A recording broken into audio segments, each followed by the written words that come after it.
जय भीम। साथियों, आप सभी के सामने आज बाबा साहेब अम्बेडकर के जीवन की वो सच्ची घटना,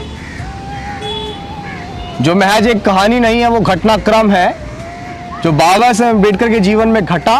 ये पीड़ादायक कहानी, अगर आप इसको सुनेंगे तो आप इसको महसूस कीजिएगा कि वो पीड़ा क्या रही होगी जो पीड़ा बाबा साहेब अम्बेडकर ने महसूस की, उनके साथ किसी एक और व्यक्ति ने महसूस की जिसने अपनी जान गंवा दी। आप इस पूरी कहानी को सुनिएगा, आपको पता लगेगा कि बाबा साहेब अम्बेडकर के लिए किसी ने, जब बाबा साहेब अम्बेडकर पहली बार वापस भारत लौटे थे बैरिस्टर बनके, तो किसने उनके लिए जान गंवाई और क्यों गंवाई। मैं ये कहानी आप सभी के सामने पेश कर रहा हूं। ये कहानी बड़े आप ध्यान से सुनिएगा। साथियों, बात उस समय की है कि जब बाबा साहेब अम्बेडकर लंदन से पढ़कर लिखकर बहुत अच्छी डिग्रियां लेकर भारत वापस लौटे और भारत आए, तो आने के बाद जब उनकी नौकरी लगी, तो जब बाबा साहेब अम्बेडकर अपने घर से उस दफ्तर जा रहे थे, तो दफ्तर के बीच में एक होटल हुआ करता था। तो बाबा साहेब अम्बेडकर ने उस होटल पे रुककर वहां से पानी मांग लिया।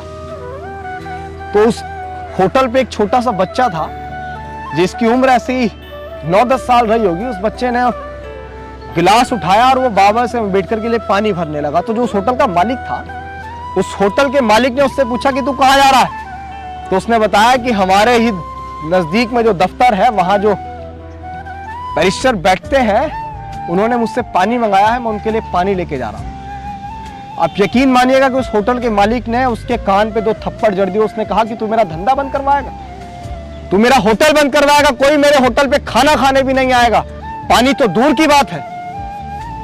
और ये सारा वाकया,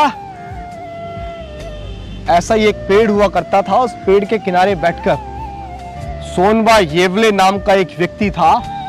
ये पूरा घटनाक्रम वो देख रहा था और वो बाबा साहेब अम्बेडकर को जानता था। वो जानता था कि वो यही व्यक्ति है जिसने हमारे लिए, देश में रहने वाले अछूतों के लिए लड़ाई लड़ी है। और आज वो, उसको होटल के मालिक ने पानी देने से मना कर दिया। और बाबा साहेब अम्बेडकर वहां से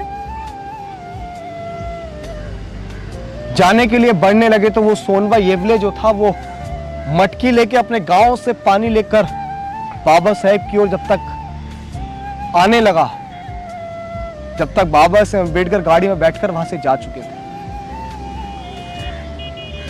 जब सोनबा येवले पीछे पीछे भगा, साहब ने उसकी आवाज नहीं सुन पाई और साहब चले गए। सोनबा येवले लगातार वहां 1 महीना नहीं, 2 महीना नहीं, 3 महीने तक लगातार उसी पेड़ के नीचे बैठा, रोज मटकी लेकर, जिस टाइम बाबा साहेब अम्बेडकर आए थे उसी टाइम वो मटकी लेकर बैठा रहता था, पानी भरकर कहता था कि मेरे साहब आएंगे जिन्होंने हमें सम्मान से जीने का अधिकार दिलाया, मेरे साहब आएंगे जिन्होंने हमारे लिए लड़ाई लड़ी, मेरे साहब आएंगे जिन्होंने देश में रहने वाले अछूतों को सब कुछ दिया, मैं उनको पानी पिलाऊंगा, मैं उनकी प्यास बुझाऊंगा, मैं उस होटल के मालिक को यह बताऊंगा कि हमारे साहब ने हमारे लिए सब कुछ करा है, तो हम भी उनको पानी पिलाने योग्य हैं। लेकिन बाबा साहेब अम्बेडकर साथियों उस रास्ते पे दोबारा वापस नहीं आए थे, क्योंकि उन्होंने जो बेइज्जती फील की, जो इंसल्ट फील किया, 32 डिग्रियां हासिल करने के बावजूद उनके ही देश में उन्हें एक होटल के मालिक ने पानी पीने से मना कर दिया। क्या कसूर था उस बच्चे का?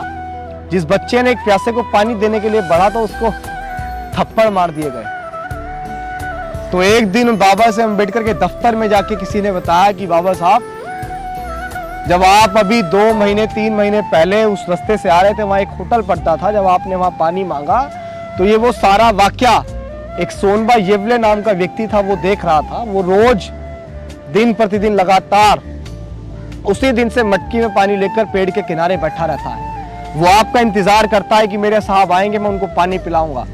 साहब, आप एक बार उस रास्ते पे जरूर जाइए। वो बहुत पीड़ा महसूस करता है कि मैं अपने साहब को पानी नहीं पिला पाया और साहब चले गए।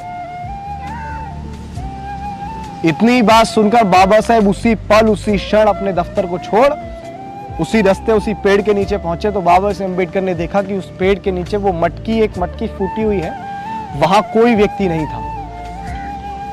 तो बाबा साहेब अम्बेडकर ने आसपास से लोगों से पूछा कि भाई यहाँ कोई व्यक्ति बैठता था? तो लोगों ने बताया कि हाँ, एक व्यक्ति था, वो पानी की मटकी लेके यहाँ बैठा रहता था, कहता था कि मेरे साहब आएंगे, मैं उनको पानी पिलाऊंगा, मेरे साहब आएंगे, मैं उनको पानी पिलाऊंगा। पता नहीं क्यों बड़बड़ाता रहता था। उसका गांव यहाँ पीछे है। तो बाबा साहेब जब उसके गांव पहुंचे तो पता लगा, लोगों ने बताया कि 3 महीने से लगातार वो मटकी में पानी भर के लेके जाता था। अभी 3 दिन पहले उसकी मृत्यु हो गई उसी पेड़ के नीचे। वो मटकी लेके बैठा था, उसने सही से खाना नहीं खाया था, वो चिंतित रहता था, उसका मन विचलित रहता था कि मैं अपने सांप को पानी नहीं पिला पाया, जिन्होंने हमें सब कुछ दिया मैं उन्हें पानी नहीं पिला पाया। बाबा साहेब अम्बेडकर उसी पेड़ के नीचे आकर बहुत रोए, उस मटकी को, टूटी हुई मटकी को अपने हाथ में लेकर बहुत रोए। और बाबा साहेब अम्बेडकर ने ये कहा कि जिस पानी की वजह से सोनभाई येवले ने अपनी जान गंवा दी, जिसकी वजह से मुझे अपमान महसूस करना पड़ा, मैं ऐसा दिन अपने समाज के लिए लाऊंगा कि बहुत अच्छे पानी में, बहुत साफ पानी में अपने पशु नहलाएंगे। सोनभाई येवले की कुर्बानी मैं व्यर्थ नहीं जाने दूंगा। मैं अपने समाज को इस स्तर तक लेके आऊंगा कि उनको किसी से पीने के लिए पानी मांगने की जरूरत नहीं पड़ेगी, साफ पानी के लिए दर दर भटकना नहीं पड़ेगा। आप महसूस कीजिए मेरे समाज के लोगों कि महज पानी की वजह से सोनभाई येवले ने अपनी जान गंवा दी और बाबा साहेब अम्बेडकर ने कितनी पीड़ा सही, ना जाने कितनी कहानियां हमारे बीच तक पहुंची भी नहीं है।